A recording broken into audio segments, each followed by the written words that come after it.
وأشهد أن لا إله إلا الله وحده لا شريك له وأشهد أن محمدًا عبده ورسوله صلى الله عليه وسلم الذي أرسله بالحق بشيرًا ونذيرًا وداعيًا إلى الله بإذنه وسراجًا منيرًا أما بعد فقد قال الله تبارك وتعالى في كلامه المجيد وفرقانه الحميد أعوذ بالله من الشيطان الرجيم بسم الله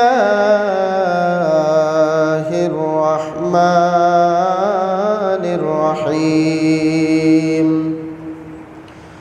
الله لا إله إلا هو الحي القيوم لا تأخذه سنة ولا نوم له ما في السماوات وما في الأرض من ذا الذي يشفع عنده إلا بإذنه يعلم ما بين أيديهم وما خلفهم ولا يحيطون بشيء من علمه إلا بما شاء وسع كرسيه السماوات والأرض ولا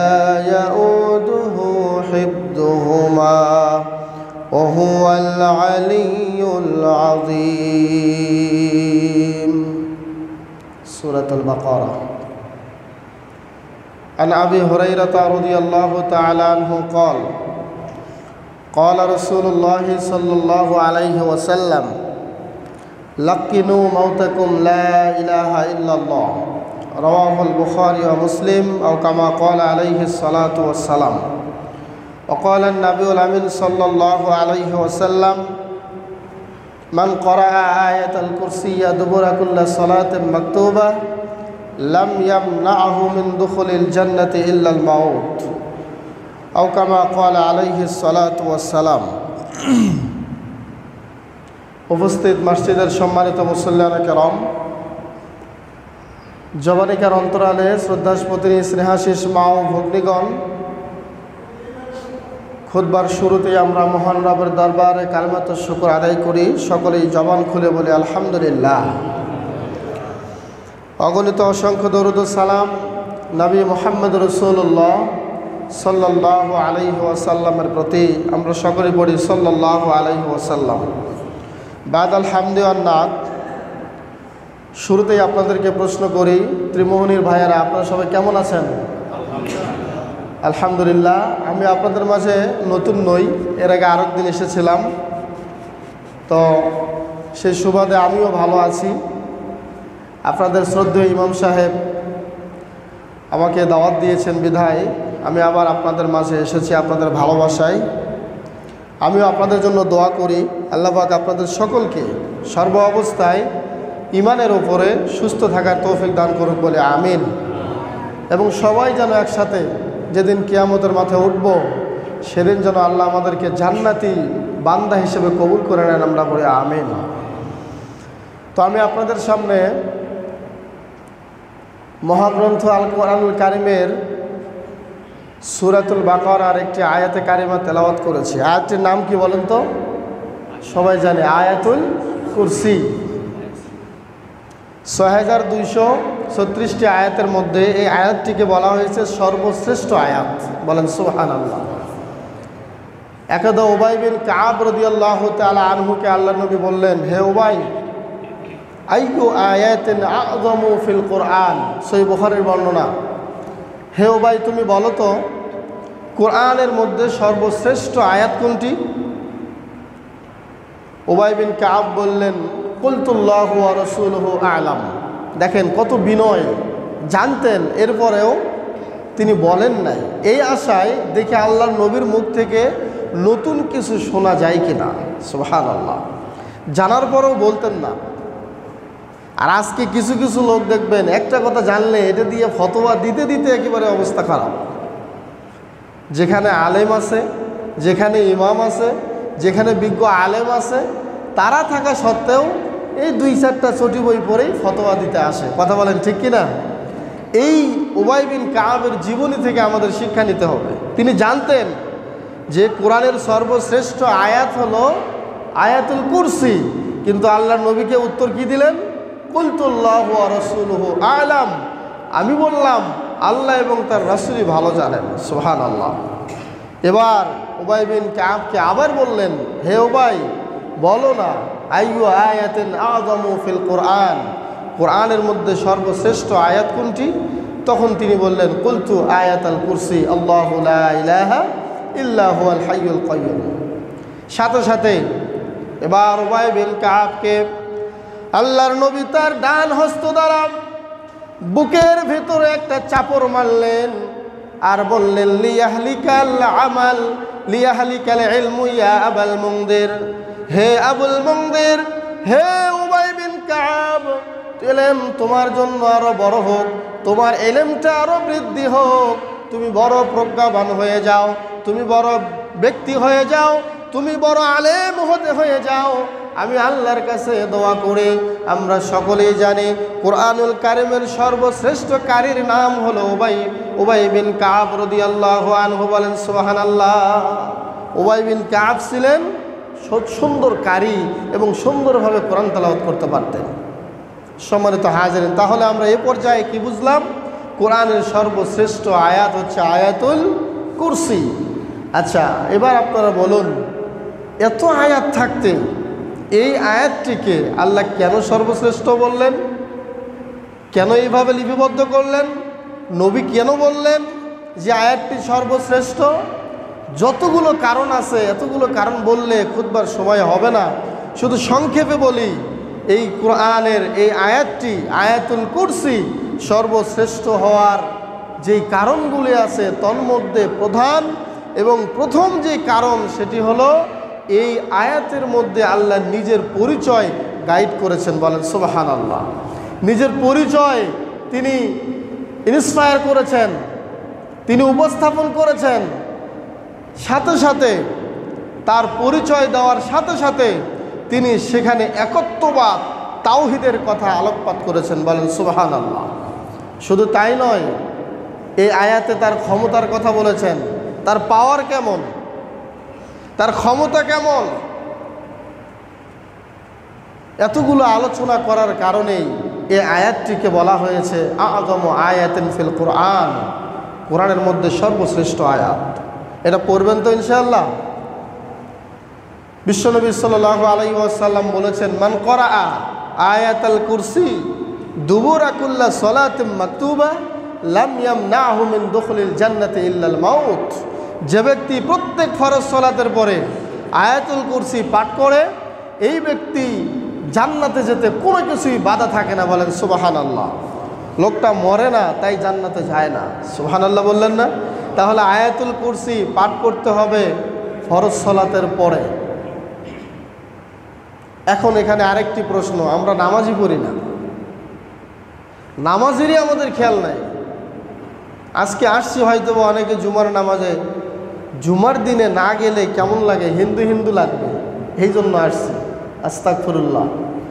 মসজিদে এসেছেন কার জন্য? আল্লাহকে রাজি খুশি করার জন্য। প্রত্যেক ওয়াক্ত সালাত আদায় করব কার জন্য? আল্লাহকে রাজি খুশি করার জন্য। তাহলে ফরজ সালাতের পরে আয়াতুল কুরসি পাঠ করলে মরলেই জান্নাত। সুবহানাল্লাহ। আরেকটি আয়াত এসেছে সহিহ বুখারীর বর্ণনা, এতেও বিশ্বনবী বলেছেন, ইযা আওয়াইতা ইলা ফিরাশিকা, হে আমার সাহাবী, যখনই তুমি বিছানায় ঘুমাতে যাবে, ফাকরা আয়াতুল কুরসি, তখন তুমি আয়াতুল কুরসি পাঠ করো। কেন?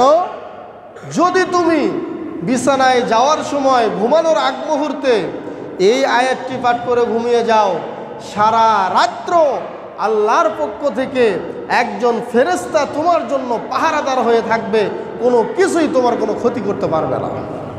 সুবহানাল্লাহ।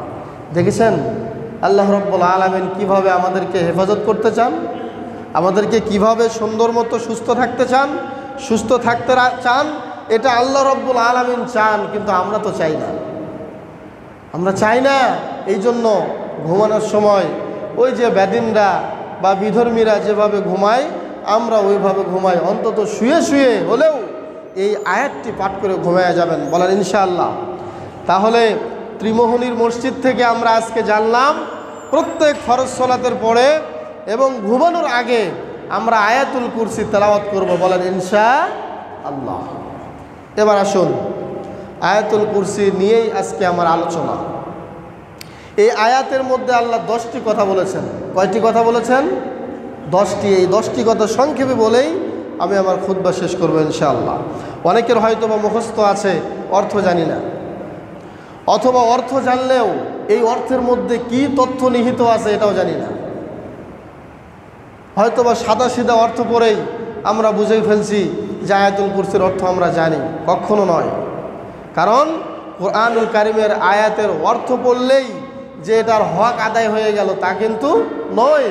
আল্লাহ রাব্বুল আলামিন একে একে এই আয়াতটির মধ্যে 10টি কথা বলেছেন, 10টি বাক্য তিনি উপস্থাপন করেছেন। 10টি বাক্যের মধ্যে প্রথম নম্বর বাক্যই আমরা শুনব। সকলেই যারা যারা পারেন এই আয়াতটি আমার সাথে তেলাওয়াত করুন। আউযু বিল্লাহি মিনাশ শাইতানির রাজিম। বিসমিল্লাহির রহমানির রহিম। আল্লাহু লা ইলাহা ইল্লা হুয়াল হাইয়ুল কাইয়্যুম لا تأخذه سنة ولا نوم له ما في السماوات وما في الأرض من ذا الذي يشفع عنده إلا بإذنه يعلم ما بين أيديهم وما خلفهم ولا يحيطون بشيء من علمه إلا بما شاء وسع كرسيه السماوات والأرض ولا يؤوده حفظهما وهو العلي العظيم। الله أكبر বলেন। কত সুন্দর করে একের পরে এক এক করে মহান আল্লাহ রাব্বুল আলামিন 10টি বাক্য আমাদেরকে বলে দিলেন। এই 10টি বাক্য যদি আমরা সুন্দর করে অনুধাবন করতে পারি, এর যথাযথ হক আদায় করে যদি আমরা এই তেলাওয়াত করতে পারি ফরজ সালাতের পরে, যদি ঘুমানোর আগে আর ফরজ সালাতের পরে এই আয়াত যদি আমরা তেলাওয়াত করি, এই আয়াত তেলাওয়াত করার সাথে সাথে ওই অর্থগুলো অনুধাবন করতে হবে। আল্লাহ রাব্বুল আলামিন ওই ব্যক্তির জন্য জান্নাতের ফয়সালা করেছেন, বলেন সুবহানাল্লাহ। 1 নাম্বার, আল্লাহু লা ইলাহা ইল্লাহু। আল্লাহ নিজের পরিচয় তুলে ধরলেন। প্রথমে আল্লাহর তাওহীদের ব্যাখ্যা করলেন, আল্লাহ শুরু করলেন ওই আল্লাহ তো সেই আল্লাহ, লা ইলাহা ইল্লাহু, ওই আল্লাহ ছাড়া আর কোনো ইলাহ নাই। আপনারা কি বলেন, আমাদের ইলাহ কয়জন? আমাদের প্রভু কয়জন? একজন। আল্লাহ অন্য আয়াতে বলেছেন, ইন্নানি আনাল্লাহু লা ইলাহা ইল্লা আনা ফা'বুদুনি ওয়া আকিমিস সালাতা লিযিকরি। সুবহানাল্লাহ। আল্লাহ রাব্বুল আলামিন বললেন, ইন্নানি আনাল্লাহ, আমি আল্লাহ, লা ইলাহা ইল্লা আনা, আমি ছাড়া কোনো ইলাহ নাই, ও আমার গোলামেরা, ও আমার বান্দারা, আমি সারা পৃথিবীতে তোমাদের আর কোনো মাবুদ নাই, অতএব ফাবুদুনি, তুমি আমার ইবাদত করো। আকিমিস সালাতা লিযিকরি, আমার স্মরণের জন্য, আমার স্মরণার্থে তোমরা আমার ইবাদত করো। আকিমিস সালাতা লিযিকরি, আমার ইবাদত করো, আমার জন্য সালাত আদায় করো। বলেন সুবহানাল্লাহ। এই দুনিয়াতে আল্লাহ তাহলে এই আয়াতের মধ্যে নিজের নাম রেখেছেন কি? আল্লাহ। নিজের নাম কি রেখেছেন বলেন তো? আল্লাহ। নামটা বলতে ভালো লাগে না খারাপ লাগে? একটু সবাই বলেন তো আল্লাহ। আবার বলেন আল্লাহ। এটা এমন একটি নাম, পৃথিবীতে অনেক শয়তান বদমাইশ প্রভুর আবির্ভাব ঘটেছে, কিন্তু কেউ নিজের নাম আল্লাহ রাখার সাহস পায় না। কথা বলেন ঠিক কিনা? খোদ ফেরাউন, বিশ্বের 1 নাম্বার সন্ত্রাস, সে নিজেও বলে নাই যে আমি আল্লাহ। সে আল্লাহ শব্দ ব্যবহার করে নাই। কি বলেছে? ফাহাশারা ফানাদা ফাকালা আনা রাব্বুকুমুল আ'লা। আ'লা বলেছে, রব বলেছে, কিন্তু নিজেকে আল্লাহ এই শব্দ উচ্চারণ করেন নাই। তাহলে আল্লাহর নামটা কে রেখেছে বলেন তো? আল্লাহ নিজেই রেখেছেন। আমাদের নাম কে রেখেছে? কথা বলেন না কেন সবাই? আমাদের নাম রেখেছে আমাদের বাবা মা, আমাদের দাদা দাদি। আল্লাহর নাম কে রেখেছেন? আল্লাহর বাবা মা আছে? আস্তাগফিরুল্লাহ। আল্লাহর পরিবার আছে? লা ইলাহা ইল্লাহু, তিনি একমাত্র ইলাহ, তার কোনো পরিবার নাই, তার বাবা নাই, মা নাই, তার স্ত্রী সন্তান নাই। লাম ইয়ালিদ ওয়া লাম ইউলাদ। সূরা ইখলাসের মধ্যে আমরা তেলাওয়াত করি লাম ইয়ালিদ ওয়া লাম ইউলাদ, তিনি কাউকে জন্ম দেন নাই, তাকেও কেউ জন্ম দেয় নাই। অর্থাৎ এমন আল্লাহ যার কোনো শরীক নাই, যার কোনো রাজত্বের মধ্যে কোনো অংশীদার নাই, ওই আল্লাহ একচ্ছত্র আল্লাহ। ওই আল্লাহর সাথেই আমরা একমাত্র ওয়াদাবদ্ধ হয়ে এসেছি রুহের জগৎ থেকে। কশ্চিনকালেও আমরা ওই আল্লাহ ছাড়া কারো ইবাদত করব না। আল্লাহু লা ইলাহা ইল্লাহু। তাহলে 1 নম্বরে আমরা কি পাচ্ছি? আল্লাহর পরিচয়, সাথে সাথে তাওহীদ। তাহলে সর্ব অবস্থায় আমরা কার ইবাদত করব? আল্লাহ। আল্লাহ যেহেতু বলেছেন আমি আনাল্লাহ, আমি আল্লাহ, লা ইলাহা ইল্লা আনা ফাবুদনি, আমি ছাড়া কোনো ইলাহ নাই, অতএব আমার ইবাদত করো। কোনো মাজারে, কোনো গাউস কুতুবের পায়ে, কোনো হুজুরের পায়ে, কোনো বড় পীরের দরগায় সেজদা করা যাবে? যাবে না। তাহলে কি হবে?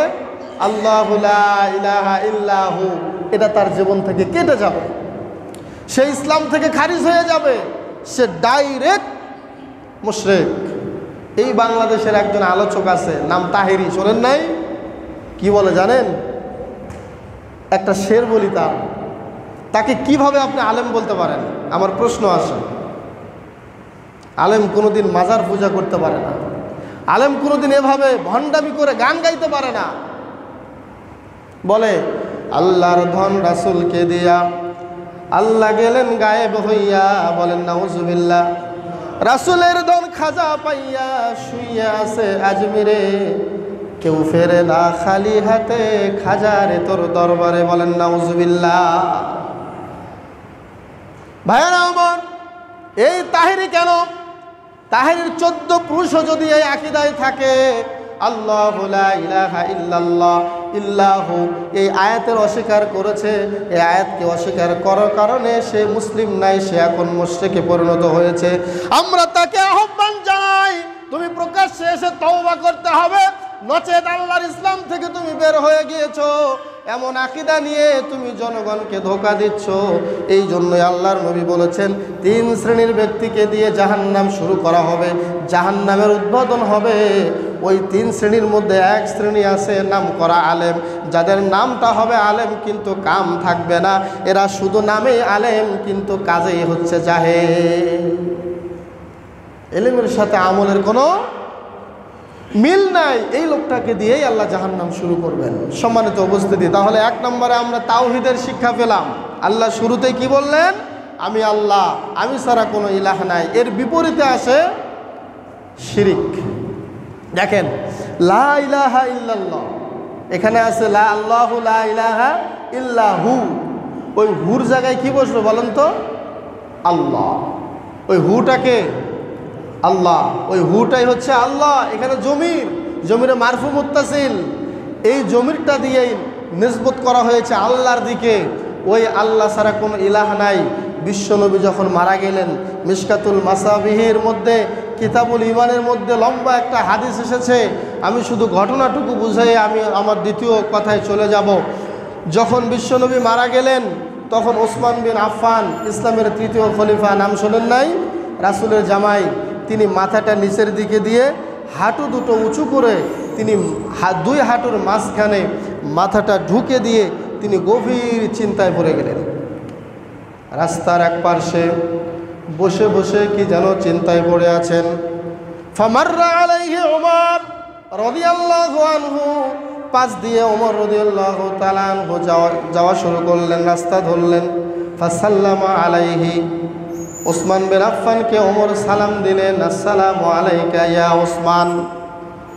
যখনই সালাম দিলেন, ফালাম ইয়ারুদ্দু সালামাহু, ওসমান বিন আফফান ওমর বিন খাত্তাবের সালামের জবাব দিলেন না। দেখেন, সালাম দিলেন কিন্তু সালামের জবাব দিলেন না। উনি কিন্তু চিন্তায় মাথাটা নিচের দিকে করে বসে আছেন। ওমর বিন খাত্তাবের মনে খটকা জাগল, কি অপরাধ করলাম? ওসমান কেন আমার সালামের জবাব দিল না? আমি কিন্তু লা ইলাহা ইল্লাল্লাহ এটার ব্যাখ্যা করতেছি, এটার গুরুত্ব বোঝানোর জন্য আমি ঘটনাটা টেনে আনলাম। এক পর্যায়ে ওমর চলে গেলেন সাইয়্যিদুনা আবু বকর সিদ্দিকের কাছে। আবু বকর সিদ্দিককে গিয়ে বললেন, ইয়া আমিরাল মুমিনিন, ইয়া খলিফাতাল মুসলিমিন, আমি তো ওসমানকে সালাম দিলাম, ওসমান সালামের জবাব দিল না। বলে, এটা কি বলো? বলে, হ্যাঁ, আসেন আপনি আমার সাথে। ওসমান বিন আফফানের কাছে এবার দুজন চলে গেলেন।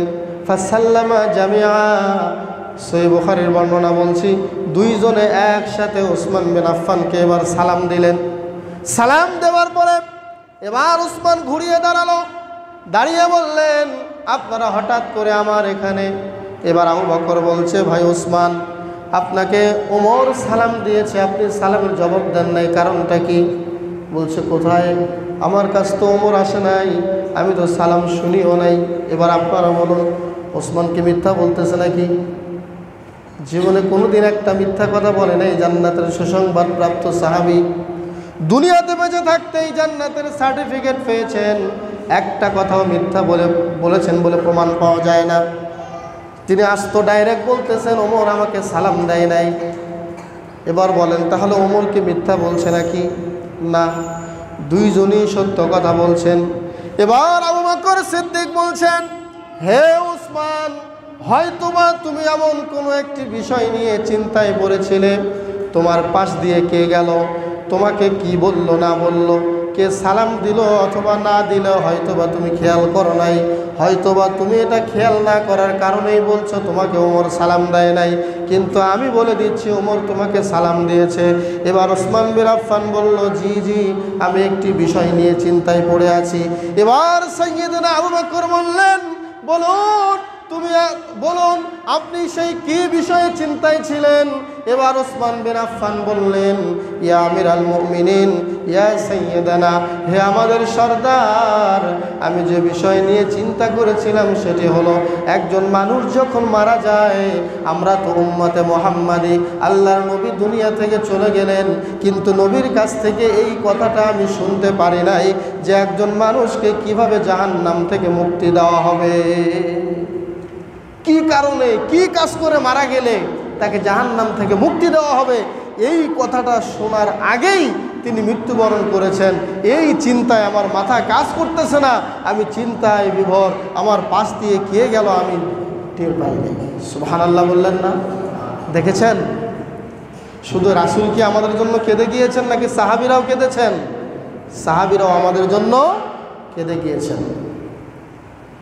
এবার আবু বকর সিদ্দিক বললেন, ওসমান, তুমি যদিও নবীকে জিজ্ঞাসা করো নাই, হয়তোবা তুমি জানো নাই, কিন্তু আমি আবু বকর তো আল্লাহর নবীর কাছ থেকে এই কথা আগেই শুনে ফেলেছি। বলেন সুবহানাল্লাহ।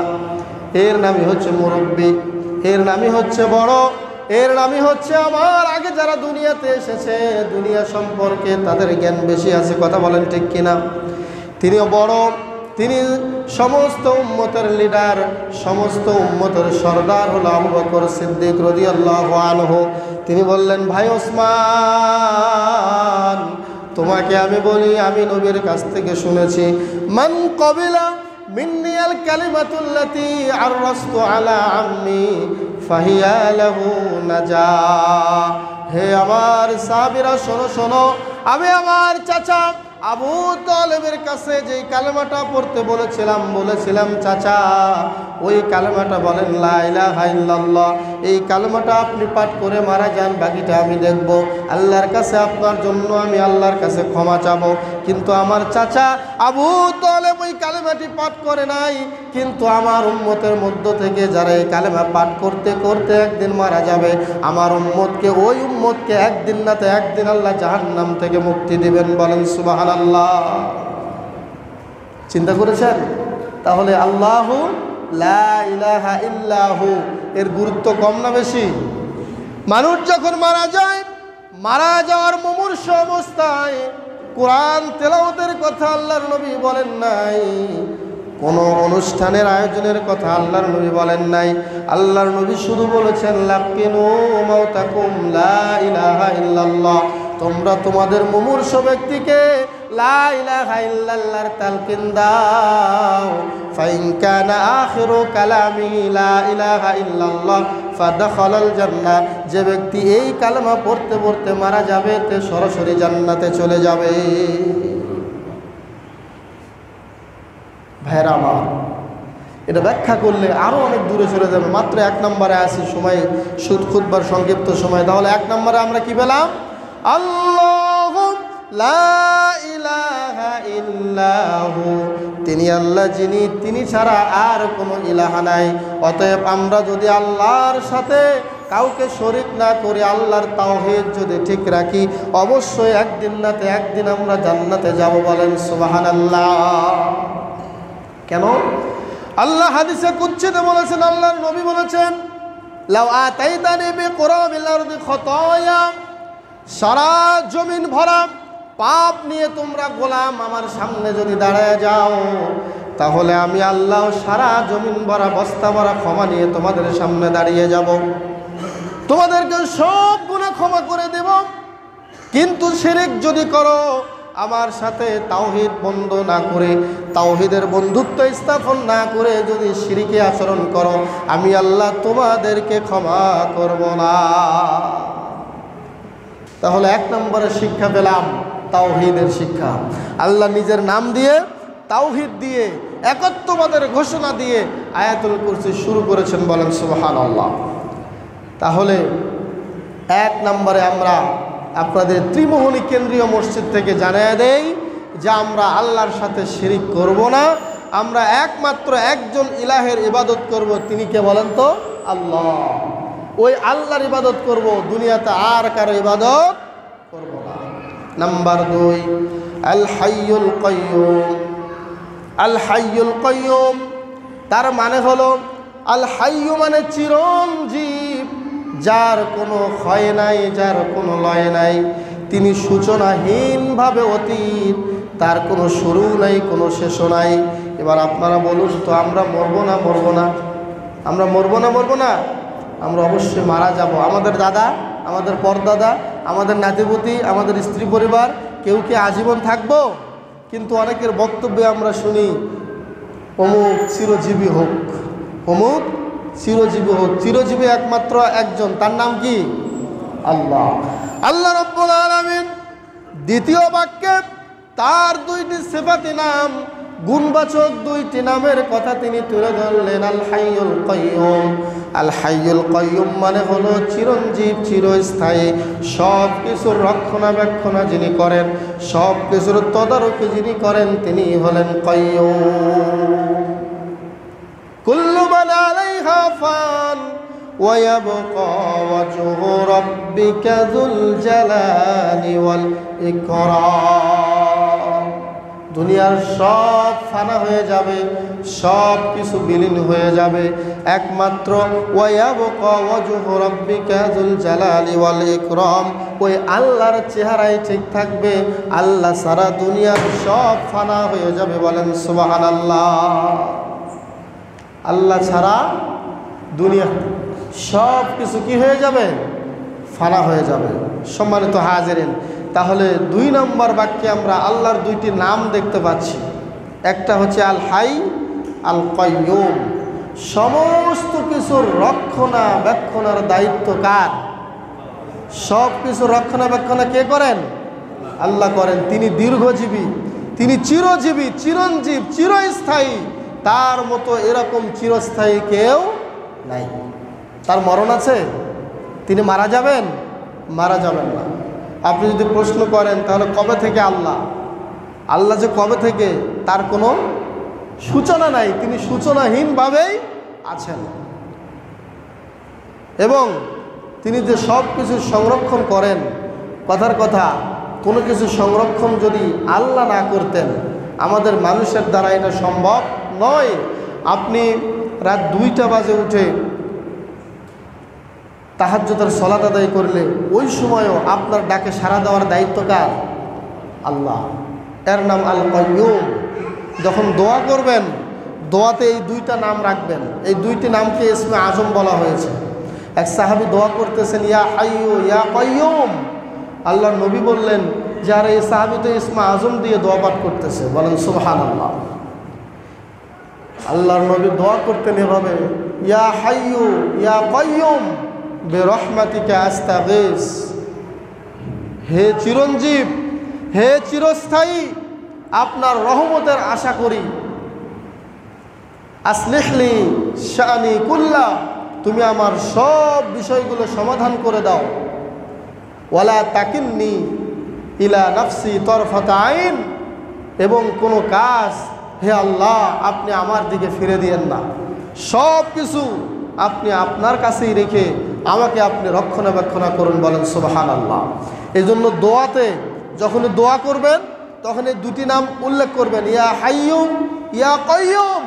হে চিরঞ্জীব, চিরস্থায়ী, সকল কিছু রক্ষণাবেক্ষণের দায়িত্ব তোমার। আল্লাহ তুমি আমাকে রক্ষা করো। তাহলে 2 নম্বরে আমরা কি পেলাম? 2 নম্বরে আমরা পেলাম আল্লাহ নিজের পরিচয় দিচ্ছেন আবারও যে আমি চিরঞ্জীব, আমি চিরস্থায়ী, সব কিছু রক্ষণাবেক্ষণের দায়িত্ব আমি আল্লাহ। এবার আসুন, যখন আপনি আল্লাহকে প্রশ্ন করবেন, আল্লাহ এত কিছু রক্ষণাবেক্ষণ করেন, আপনি চিরঞ্জীব, চিরস্থায়ী, আপনার কি ঘুম ধরে না? আপনার কি ক্লান্ত আসে না? আমরা যখন 8 ঘন্টা ডিউটি করি, 10 ঘন্টা ডিউটি করি, অথবা কোনো কাজে থাকি, 2 ঘন্টা 3 ঘন্টা 5 ঘন্টা কাজ করার পরে আমাদের একটা ক্লান্তি আসে। ওই ক্লান্তি আসার কারণে আমরা একটু বিশ্রামে যাই। কথা বলেন ঠিক কিনা? যখনই একটা দিন চলে যায়, রাত্রিবেলা চলে আসে, আল্লাহ রাব্বুল আলামিন বলেছেন ওয়াজআলনাল লাইলা লিবাসা, আমি রাতকে করেছি পোশাক স্বরূপ। পোশাক যেমন শরীরের সাথে মিশে থাকে, রাতটাও তোমাদের সাথে মিলে থাকবে। এই রাতটা আমি আল্লাহ তোমাদের জন্য আরামের জন্য বানিয়েছি। বলেন সুবহানাল্লাহ। কেন আরামের জন্য বানালেন? এই রাত্রিতে আল্লাহ রাব্বুল আলামিন আমাদের শরীরে যত ক্লান্তি আছে সব ক্লান্তি দূর করে দেওয়ার জন্য এই রাতের আবরণ, এই রাতের আগমন হয়। ওই আল্লাহকে আপনি প্রশ্ন করেন, আল্লাহ এত রক্ষণাবেক্ষণ করেন, আপনার কি ঘুম ধরেন না? আপনার কি ঘুম আসে না? আপনি কি ঘুমান না? আল্লাহ 3 নম্বরে বললেন লা তাআখুযুহু সিনাতুন ওয়ালা নাওম। তিনি আল্লাহ এমন আল্লাহ, ঘুম তো আসা দূরের কথা, লা তাখুযুহু সিনা, তার মানে হলো তন্দ্রা, ঘুমের আগে যে একটা ঝিমুনি ঝিমুনি ভাব আসে, এই তন্দ্রাও আমি আল্লাহর নাম। সুবহানাল্লাহ। ওয়ালা নাউম, ঘুম তো পরের কথা, ঘুমের আগে যে তন্দ্রা ঝিমুনি ভাব, এটাও আমি আল্লাহর নাই। কারণ কি জানেন? কারণ হলো তিনি কেন ঘুমান না? কোনো একজন মানুষ বিপদে পড়ে রাত 3টায় তাহাজ্জুদ পড়ে আল্লাহকে বলবে, আল্লাহ আমি এই বিপদে পড়েছি, আমাকে উদ্ধার করুন, আমার এই সমস্যার সমাধান করে দিন। আল্লাহ বলছেন, শোনো আমার গোলাম, ওই রাত 3টায় জবাব দেওয়ার দায়িত্ব আমি আল্লাহর। আমি যদি ঘুমাই তাহলে তোমাদের জবাব দেবে কে? ঠিক কিনা? লা তাখুযুহু সিনাতুন ওয়ালা নাওম। তাহলে 3 নম্বরে আমরা পেলাম এই গোটা পৃথিবীকে রক্ষণাবেক্ষণ করতে আল্লাহ রব্বুল আলামিনের ঘুমের প্রয়োজন হয় না। আল্লাহ রব্বুল আলামিনের তন্দ্রাও ধরে না। তিনি স্বয়ং সম্পূর্ণ, তিনি নিজেই সব কিছুতে স্বয়ং সম্পূর্ণ, কোনো কিছুর প্রয়োজন তার হয় না। বলেন সুবহানাল্লাহ। 3 নম্বরে আমরা টান করে এবার 4 নম্বরে চলে যাই। লা তাখুযুহু সিনাতুন ওয়ালা নাওম। 4 নম্বর আল্লাহ কি বলছেন? লাহু মা ফিস সামাওয়াতি ওয়া মা ফিল আরদ। আমরা কথায় কথায় অনেক সময় বলি এই জমিটা আমার, এই বাড়িটা আমার, এই ব্যাংকে ব্যালেন্স আমার, আমার বলি না? সবসময় চেষ্টা করবেন আমার এই কথাটা না বলার জন্য। আল্লাহ বললেন, লাহু মা ফিস সামাওয়াতি ওয়া মা ফিল আরদ। আসমান জমিনের মধ্যে যা কিছু আছে সব কিছুই তার। সব কিছু কার? আল্লাহ। আমরা বলি আমাদের জায়গা, আমাদের বাড়ি, আমাদের ঘর, আমাদের বাড়ি, আমাদের জায়গা, আমাদের ঘর, এগুলোর মূলত মালিক কে? পরের জায়গা, পরের বাড়ি, ঘর বানায় আমি রই, আমি তো সেই ঘরের মালিক নই, আমি তো সেই বাড়ির মালিক নই। মূলত মালিক একজন, তার নাম কি? আল্লাহ ছাড়া পৃথিবীতে আর কেউ কিছুর মালিক হতে পারে না। এটাই আল্লাহ 4 নম্বরে বললেন, লাহু মা ফিস সামাওয়াতি ওয়া মা ফিল আরদ। আসমান জমিনের মধ্যে যা কিছু আছে সবই তার অধীনে। একমাত্র ওই আল্লাহ ছাড়া পৃথিবীর যা কিছু আছে সবাই ক্ষণস্থায়ী, সবাই কিছু সময়ের জন্য। অবশ্যই সময়টুকু পার হলে যার কাছে সব কিছু ফিরে যাবে তিনি হলেন আল্লাহ। 4 নম্বরে আমরা কি পেলাম, কি জানলাম? দুনিয়ার যা কিছু আছে সব কিছু কার? ক্ষমতা চিরদিন থাকে? টাকা পয়সা কোনোদিন থাকে? সম্পদ চিরদিন থাকে না, ক্ষমতাও চিরদিন থাকে না। আল্লাহ অন্য আয়াতে বলেছেন, কুলিল্লাহুম্মা মালিকাল মুলকি তুতিল মুলকা মান তাশা ওয়া তানজিউল মুলকা মিম্মান তাশা। এই আয়াতের মধ্যে আল্লাহ কতগুলো ক্ষমতার কথা উল্লেখ করেছেন। ওয়া তানজিউল মুলকা মিম্মান তাশা ওয়া তুইজ্জু মান তাশা ওয়া তুযিল্লু মান তাশা। আল্লাহ তুমি যাকে ইচ্ছা ক্ষমতা দাও, তুমি যাকে ইচ্ছা ক্ষমতা ছিনিয়ে নাও, তুমি যাকে ইচ্ছা সম্মান দাও, তুমি যাকে ইচ্ছা অসম্মানী করো।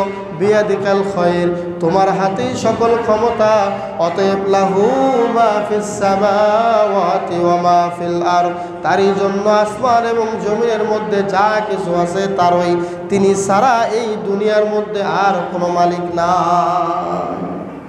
যা দেখেন, যুক্তরাষ্ট্র বলেন, বাংলাদেশ বলেন, সৌদি আরব বলেন, জাতিসংঘ বলেন, আর ইউরোপের সমস্ত রাষ্ট্র বলেন, সারা বিশ্বের যাই দেখতেছেন, যে যত পাওয়ারফুলি হয় না কেন, এগুলো হয়তো বা 50 বছর, না হলে 100 বছর, না হলে 70 বছর। এরপরে সবাইকে এগুলো ছেড়ে যেতে হবে একজনের কাছে, তার নাম কি বলেন? আল্লাহ। এই জন্য ক্ষমতা পেয়ে কেউ যেন ক্ষমতার বাহাদুরি করিয়েন না। অর্থের মালিক হয়ে অর্থের বাহাদুরি করবেন না, রূপের বাহাদুরি দেখাবেন না, বংশের গৌরব দেখাবেন না। লাহু মা ফিস সামাওয়াতি ওয়া মা ফিল আরদ। এখান থেকে এই শিক্ষা, সব কিছুর সাথেই আপনার এই অহংকারী করা যাবে না। কোনো কিছু থেকে অহংকারী না করে সব কিছুকে মাটির সাথে মিশিয়ে দিবেন। ওই আল্লাহর ক্ষমতা আছে নাকি নাই? যে আল্লাহ ফেরাউনকে চুবায় মারছেন ওই আল্লাহ কি এখন বুড়া হয়ে গিয়েছে? নাউজুবিল্লাহ। যে আল্লাহ নমরুদকে ল্যাংড়া মশা মাছি দিয়ে মেরেছেন ওই আল্লাহ কি এখন নাই? আছেন, সবই আছেন। অতএব পশ্চিমকালেও কেউ কোনো কিছুর অহংকার দেখাবেন না। আল্লাহ বলেছেন লাহু মা ফিস সামাওয়াতি ওয়া মা ফিল আরদ, আসমান জমিনে যা কিছু আছে সব কিছুর একচ্ছত্র অধিপতি মালিকানা আমি আল্লাহ। 4 নম্বর থেকে বের হয়ে আসি, লাহু মা ফিস সামাওয়াতি ওয়া মা ফিল আরদ। 5 নম্বরে আল্লাহ বলেছেন মান যাল্লাযী ইয়াশফাউ ইনদাহু ইল্লা বিইذনিহি, কার এমন সাহস আছে আল্লাহর অনুমতি ছাড়া আল্লাহর সামনে সুপারিশ করবে? সেই দিন বিবি তার কোনো স্বামীর উপকারে আসবে না, স্বামী বিবির উপকারে আসবে না, নেতা কর্মীর উপকারে আসবে না, কর্মী নেতার উপকারে আসবে না, কোনো ব্যক্তি কোনো ব্যক্তির উপকারে আসবে না। সন্তান থেকে বাবা পালাবে, বাবা থেকে সন্তান পালাবে, সূর্যটা মাথার উপরে চলে আসবে। সেদিন একজন ব্যক্তি আমাদের জন্য চিন্তায় পড়ে মাকামে মাহমুদায় সেজদায় লুটিয়ে পড়বেন। তিনি আর কেউ নন, তিনি সর্বশ্রেষ্ঠ নবী, নবী মুহাম্মদুর রাসূলুল্লাহ সাল্লাল্লাহু আলাইহি ওয়াসাল্লাম। সাল্লাল্লাহু আলাইহি ওয়াসাল্লাম মুখ দিয়ে বলতে কি আপনাদের কৃপণতা লাগে? মুখে কি বাঁধে? একবার সবাই বলেন সাল্লাল্লাহু আলাইহি ওয়াসাল্লাম। হাসরবাসীরা সবাই যাবে আদমের কাছে, আদম সেজদা করতে পারবেন না, গিয়ে বলবেন আনতা আবুনা ও আনতা আবুল বাশার, আপনি মানুষের পিতা, সমস্ত মানুষ আপনার সন্তান, অতএব আপনি আমাদের জন্য সুপারিশ করেন। আদম বলবেন না না, আমার এই ক্ষমতা নাই, আমি সুপারিশ করতে পারবো না। কোথায় যাব? বলবে চলে যাও নূহ পয়গম্বরের কাছে, নূহ নবীর কাছে। নূহ নবী একই কথা বলবেন, পারবো না। হাসরবাসীরা আমরা হা হুতাশ করতে থাকবো, প্রত্যেকটা নবী বলবে ইয়া নাফসি ইয়া নাফসি, হে আল্লাহ আমার নফসকে আমি বাঁচাতে চাই, আপনি আমাকে বাঁচান। কিন্তু আমাদের নবী নাফসি নাফসি বলবেন না, তিনি বলবেন উম্মতি উম্মতি, হে আল্লাহ আমার উম্মতকে আমি বাঁচাতে চাই, আমার উম্মতকে আমি বাঁচাতে চাই। নূহ নবী সুপারিশ করার সাহস পাবেন না, বলবেন চলে যাও তুমি ইব্রাহিমের কাছে, তোমরা ইব্রাহিমের কাছে যাও। ইব্রাহিম নবীর কাছে যাওয়ার পরে একই কথা, ইব্রাহিম বলবেন মূসা নবীর কথা, মূসা নবী বলবে আমি সুপারিশ করতে পারবো না। ঈসা নবীর কাছে যাও, ঈসা নবী বলবে আমিও সুপারিশ করতে পারবো না। সর্বশেষ সহিহ বুখারীর বর্ণনা, সর্বশেষ ঈসা নবী বলবেন আমার মনে হয় একজনই আজকে সুপারিশ করতে পারবে, তিনি হচ্ছেন বিশ্ব নবী, সর্বশ্রেষ্ঠ নবী, নবী মুহাম্মদুর রাসূলুল্লাহ সাল্লাল্লাহু আলাইহি ওয়াসাল্লাম। আমরা গিয়ে দেখব তিনি সাজদায় পড়ে আছেন। কতদিন চলে যাবে? একটা সেজদায় পড়ে হাজার হাজার বছর চলে যাবে। আল্লাহর নবী বললেন আমি জানি না কতদিন মাকামে মাহমুদায় সাজদায় লুটিয়ে থাকবো। এরপরে একটা দিন হবে 50,000 বছরের সমান। কিয়ামতের একটা দিন হলো এখনকার দিন 50,000 বছর এক জায়গায় করলে যত বড় হবে, কিয়ামতের একটি দিন হবে এত বড় বিশাল।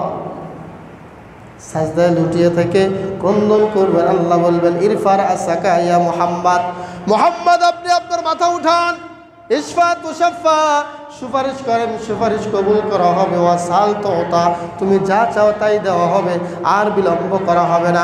তখন আল্লাহর নবী একটা কথাই বলবেন উম্মতি উম্মতি। কিন্তু দুঃখের বিষয় আমরা ওই নবীকে চিনি না, আমরা ওই নবীকে কি করি না, চিনি না। নবীর দাড়ি সুন্নাত এটা রাখতেও আমাদের বিবেকে বাধে। যুবকেরা মনে করে আমি যুবক মানুষ, আমার সাথে বিয়ে দেবে না, যতবা যারা বিয়েও করেছি মনে করি বউ ভালোবাসবে না, বিভিন্ন চিন্তায় বিভিন্ন টেনশনে দাঁড়িয়ে রাখে না।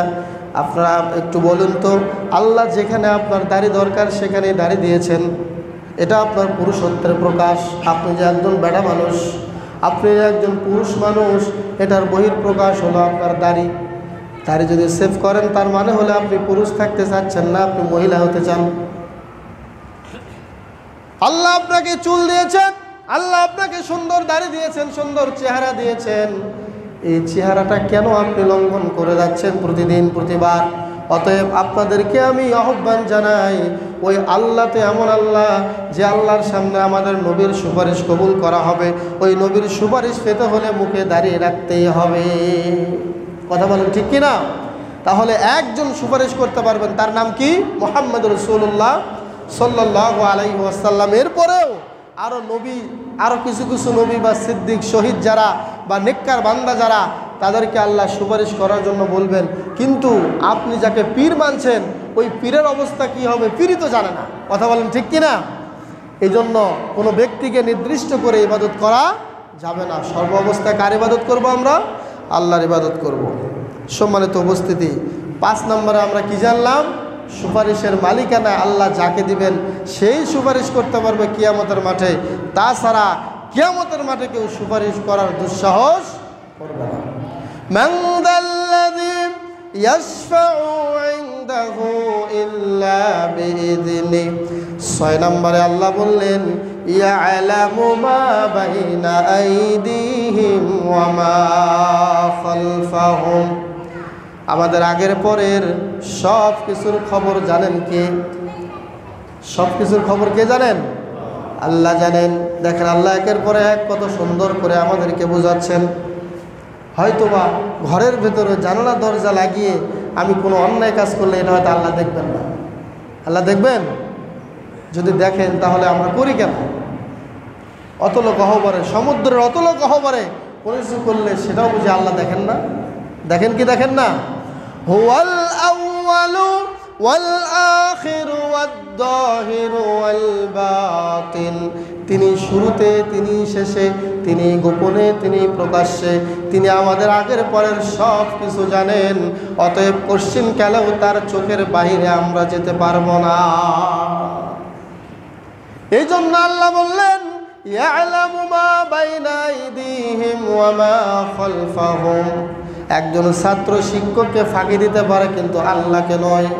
একজন সন্তান বাবা মাকে ফাঁকি দিতে পারে কিন্তু আল্লাহকে নয়। একজন চাকরিজীবী তার গোলাম মনিবকে ফাঁকি দিতে পারে কিন্তু আল্লাহকে নয়। একজন গোলাম তার মনিবকে ফাঁকি দিতে পারে কিন্তু আল্লাহকে নয়। পশ্চিম কালেও কোনো ব্যক্তির ক্ষমতা নাই আল্লাহকে ফাঁকি দেওয়া। কথা বলেন ঠিক কি না?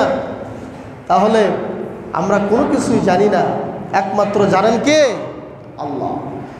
7 নম্বরে আল্লাহ বলেছেন, ওয়ালা ইউহিতুনা বিশাইইন মিন ইলমিহি ইল্লা বিমা শাআ।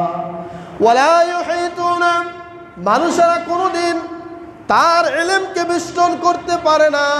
আল্লাহ বান্দাকে, তার নবীদেরকে যে ইলমটুকু দিয়েছেন এই ইলমটুকুই তারা জানতে পারে। এতটুকু ইলম ছাড়া আমাদের কোনো ইলম নাই। এই জন্য আল্লাহ অন্য আয়াতে বলেছেন, ওয়ামা উতিতুম মিনাল ইলমি ইল্লা কলিলা। তোমাদেরকে সামান্য ইলম দেওয়া হয়েছে, আর যত ইলম আছে আমি আল্লাহর কাছেই রয়েছে। বলেন সুবহানাল্লাহ। এই কলিলার একটু তাফসীর করি। কলিলা হলো বিশাল সমুদ্রে একটি চড়ুই পাখি যদি 1 ফোঁটা পানি খায়, পানি খাওয়ার পরে তার ঠোঁটে যতটুকু পানি ভরে থাকে, যতটুকু পানি লেগে থাকে, এইটুকুই বলা হয়েছে কলিল। আর সারা সমুদ্রের পানি হচ্ছে আসল জ্ঞান। বলেন সুবহানাল্লাহ। তাহলে এই সমুদ্রের মতো বিশাল জ্ঞান কার কাছে আছে? আল্লাহর কাছে আছে। আমরা অনেক সময় এই ইলমের অহংকারী করি। অনেক আলোচক, অনেক লয়ার, অনেক টিচার, তারা অহংকার করে। করে কি করে না? করে। আল্লাহ বলেছেন, ওমা উতিতুম মিনাল ইলমি ইল্লা কলিলা। অনেকে ছোট করতে গিয়ে বলে, আরে কয়দিনের ফলা তুই আমার মতো ইলম অর্জন করতে পারবি? তোর বাপ দাদা 14 পুরুষে পারে নাই, আমার সুগোষ্ঠীর সাথে তুই কোত্থেকে পারবে? এই যে অহংকারী কথা, আল্লাহ বলেছেন না, নো, এগুলো অ্যাকসেপ্ট করা হবে না। ওয়ালা ইউহিতুনা বিশাইইম মিন ইলমিহি ইল্লা বিমা শা। তোমাদের কোনো ইলম নাই, কোনো ইলমই তোমাদের ইলম যা দেওয়া হয়েছে এইটুকু দিয়ে তোমরা আল্লাহর ইলমকে বেষ্টন করতে পারবে না। কিন্তু আল্লাহ যেটুকু জানান এইটুকু তোমরা জেনেছো, নবীরা জেনেছে, আল্লাহর বান্দারা জেনেছে। তাহলে 7 নম্বরে আমরা কি জানলাম? লা ইলমা লানা ইল্লা মা আল্লামতানা। আমাদের কোনো ইলম নাই, যেটুকু আপনি শিক্ষা দেন আল্লাহর কাছ থেকে আল্লাহ দেন ওইটুকুই আমরা পাই। কথা বলেন ঠিক কিনা? আমাদের কোনো ইলম নাই। ওয়ালা ইউহিতুনা বিশাইইম মিন ইলমিহি ইল্লা বিমা শাআ। 8 নম্বরে আল্লাহ বলছেন ওয়াসিআ কুরসিয়ুহুস সামাওয়াতি ওয়াল আরদ। আল্লাহ এখানে কুরসির কথা বললেন, তার কুরসির প্রশস্তিটা হলো গোটা আকাশ আর গোটা জমিন। সম্মানিত ভাইয়ারা আমার, কুরসির একটা কথা বলি 2 মিনিট। আমাদের এই যে দুনিয়াতে আমরা আছি, এই দুনিয়া থেকে আমরা যে সূর্যটা দেখতেছি, এই সূর্যটা কত লক্ষ গুণ বড়? বিজ্ঞানীরা কি বলেছে? 13 লক্ষ গুণ বড়। আচ্ছা, 13 লক্ষই ধরলাম, 13 লক্ষ গুণ বড় মানে কি বলেন? এরকম 13 লক্ষটা পৃথিবী এক জায়গায় করলে একটা সূর্য সমান। সুবহানাল্লাহ বললেন না? 13 লক্ষটা পৃথিবী এক জায়গায় করলে কার সমান? একটা সাজদার সমান। তার কুরসির যে পরিধি কেমন এটা আমি বোঝাচ্ছি। শুধু এখানেই নয়, 13 লক্ষ গুণ বড় সূর্যর চেয়ে কোটি কোটি গুণ বড় আছে তারকা। সুবহানাল্লাহ বললেন না? কোটি কোটি তারকা মিলে হাজার হাজার গ্যালাক্সি মিল্কওয়ে রয়েছে। এরকম কোটি কোটি গ্যালাক্সি আর মিল্কওয়ে এই মহাশূন্যতে থাকার পরে প্রথম আসমান, আর এই কোটি কোটি মিল্কওয়ে তারা সূর্য, এই পৃথিবীটা প্রথম আসমানের কাছে হাতের একটা আংটির সমান। বললেন না সুবহানাল্লাহ? হাতের একটা আংটির সমান। এটা হলো প্রথম আসমানের কথা বললাম, কিন্তু এখনো কিন্তু দ্বিতীয় আসমানের কথা বলি নাই, তৃতীয় আসমান, চতুর্থ আসমানের কথা বলি নাই। এই প্রথম আসমানের কাছে গোটা পৃথিবী, এই লক্ষ লক্ষ গুণ বড় সূর্য তারা একটা আংটির মতো। এরপরে দ্বিতীয় আসমানের কাছে এই প্রথম আসমান ততটুকু, এই আংটির সমান যতটুকু। সুবহানাল্লাহ। এরপরে তৃতীয় আসমানের কাছে দ্বিতীয় আসমান ওই আংটির মতো। এইভাবে ষষ্ঠ সপ্তম আসমান পর্যন্ত যান। এর উপরে আছে একটা জায়গা, সেটা হলো বাইতুল মামুর, ফেরেশতাদের ইবাদতখানা। নাম শুনেছেন? বাইতুল মামুর। ভাইরা আমার, এই বাইতুল মামুরের বর্ণনা দিতে গিয়ে আল্লাহর নবী এভাবে বলেছেন, বাইতুল মামুরে যেই ফেরেশতা একবার সালাত আদায় করে, বাকি জীবনে কিয়ামতের আগ পর্যন্ত আর সালাত আদায়ের সুযোগ পায় না। এত অগণিত ফেরেশতা আল্লাহর আছে, একসাথে 70,000 ফেরেশতা সালাত আদায় করে। এই বাইতুল মামুরের উপরে আছে একটা জায়গা, একটি বৃক্ষ, যে বৃক্ষের নাম হচ্ছে সিদরাতুল মুনতাহা। এই সিদরাতুল মুনতাহা, এই সিদরাতুল মুনতাহার বর্ণনা দিতে গিয়ে আল্লাহর নবী বলেছেন যে তার পাতাগুলো হচ্ছে হাতির কানের মতো। হাতির কান দেখেন না আপনারা? এইরকম কান। এবং এই সিদরাতুল মুনতাহার উপরে যেটা আছে সেটা হচ্ছে লাওহে মাহফুজ, বাল হুয়া কুরআনুম মাজিদ ফি লাওহি মাহফুজ, কোরআনের বাড়ি। এই লাওহে মাহফুজের উপরেই লা জামান ওয়ালা মাকান, অর্থাৎ আল্লাহর আরশ, এই আরশের উপরে যে আল্লাহর সিংহাসন, আল্লাহর কুরসি, এখানে কোনো স্পেস নাই, এখানে কোনো শূন্যতা ধরার মতো কারো কোনো ক্ষমতা নাই। ওখানে পুরোটাই আল্লাহর। আল্লাহ রাব্বুল আলামিন ওই জায়গার কোনো ক্ষমতা কাউকে সংবাদ দেওয়ার মতো ক্ষমতা দেন নাই। বলেন সুবহানাল্লাহ। স্বয়ং ফেরেশতারা এই বাইতুল মামুরের উপরে কি হয় তারাও আর জানে না। এই আরশটাকে বহন করে আছে 8 জন ফেরেশতা। কয়জন ফেরেশতা? 8 জন ফেরেশতা। একজন ফেরেশতার গুণাগুণ আমি আপনাদেরকে বলি। এই যে কান আছে না, এই কান থেকে কাঁধ কতটুকু দূরত্ব? অল্প, সামান্য দূরত্ব। কিন্তু একজন ফেরেশতার এই কানের লতি থেকে কাঁধের দূরত্ব হলো 70 বছর দ্রুতগামী একটা ঘোড়া দৌড়াতে দৌড়াতে যত দূর যেতে পারে, এত বিশাল লম্বা হচ্ছে তাদের কানের লতি থেকে ফেরেশতার কাঁধ পর্যন্ত। সুবহানাল্লাহ। এরকম 8 জন ফেরেশতা আল্লাহর আরশ বহন করে আসবে। ভাইরা আমার, আরো লম্বা আলোচনা ছিল, বলছিলাম ওয়াসিআ কুরসিয়ুহুস সামাওয়াতি ওয়াল আরদ। আল্লাহ রাব্বুল আলামিনের কুরসির চেহারা, কুরসির পরিধি হলো গোটা আকাশ এবং গোটা জমিন। এতক্ষণ যা কিছু বললাম সব কিছুই ওর চেয়ে আরো অনেক নগণ্য, আরো অনেক ছোট। বলেন সুবহানাল্লাহ। 9 নম্বরে আল্লাহ বলেছেন ওয়ালা ইয়াউদুহু হিফযুহুমা। এই গোটা আকাশ, গোটা বাতাস, গোটা জমিন পরিচালনা করতে আল্লাহর কোনো ক্লান্তি হয় না। সুবহানাল্লাহ বললেন না? এই আকাশ, এই বাতাস, এই জমিন পরিচালনা করতে আল্লাহর কোনো ক্লান্তি হয় না। তিনি শেষে বললেন ওহু আল আলিউল আজিম, আরও দুটি এসএম দিয়ে, দুটি সিফতি নাম দিয়ে তিনি শেষ করে দিলেন 10 নম্বরে। সেটি কি? তিনি হচ্ছেন আল আলী, তিনি হচ্ছেন আল আজিম। আমরা যখন সাজদায় যাই তখন কি বলি বলেন তো? সুবহান রাব্বিয়াল আলা। কমপক্ষে এটা আমরা বলি। আলা থেকে আল আলী সমর্থবোধক শব্দ। আলা মানে সুউচ্চ, তিনি এমন উচ্চে, এমন উপরে, যার উপরে আর কিছুই নেই।